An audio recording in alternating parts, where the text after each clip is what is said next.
First of all, thank you all for honoring all of us here with your time and coming to this. This is incredibly important to our efforts in policing all of our communities and building confidence in our police departments so that they truly can serve all of us. On average, Connecticut law enforcement agencies conduct approximately 550,000 traffic stops every year. We have a website, ctrp3.org, stands for the Connecticut Racial Profiling Prohibition Project. The disparities aren't gone yet. We still have work to do in a lot of areas. Change is slow, but it's slower if you are not about the business of engaging in the dialogue that's going to make it where we would have it be. And there begins the dialogue. We all have protected class statuses, right? Could be a woman, could have a disability, we all have an age, we have a race, we have a color, we have a national origin. Those are protected class statuses. We live in tough times in these United States right now, particularly when it comes to policing. I just want to contribute whatever I can. The fact that everybody's here, even recognizing that there's an issue, speaks volumes for everybody here. I don't think enough people are educated to know when they're racially profiled. Policing is probably the most difficult job a person can do. But with that being said, it's also important that they do that difficult job within the restraints of the law. Sometimes prosecutors, we get a bad reputation. We get the reputation that we're only out there to convict people. And I want to try to tell you guys that's not the case. Our job is to make sure that justice is done.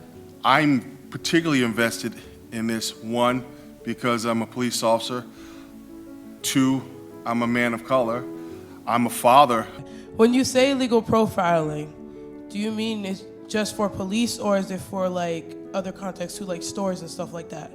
It is illegal to discriminate or treat individuals differently because of their protected class status. So it's employment, housing, credit transactions, and in places of public accommodation. You can file a complaint. You don't need an attorney. It is a free process. What training are police receiving to kind of combat these numbers? The truth of the matter is that we've done that now 31 times, where we've identified 31 departments. We said, okay, we're going to come and work with you now. Are we better at it today than we were? Absolutely. Is it perfect? Is there more work to do as far as training? Yes. If a cop says, yeah, I'm stressed out, man, I think I need to talk to somebody, they'll be looked at as if they can't handle their job. You have to educate someone before you can train them. If a person doesn't know, training's going to do very little. You're on candid camera right now. I've reviewed some body camera footage with members of the NAACP from New London when a question arose. I can't wait to put on a camera. I wish it wouldn't take this long to get a camera. I had a young person say to me, every time I go and get into my car, I feel like this is my day to die. How do you exactly file a complaint or a claim?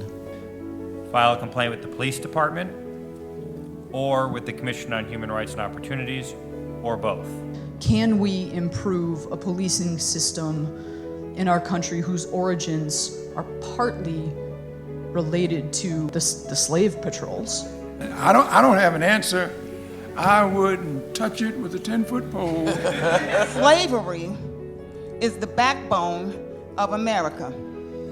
And the longer we try to ignore it, it's never going away. It's not about police, us learning how to deal with the police. The police and any other professional, even teachers, need to know how to deal with the community.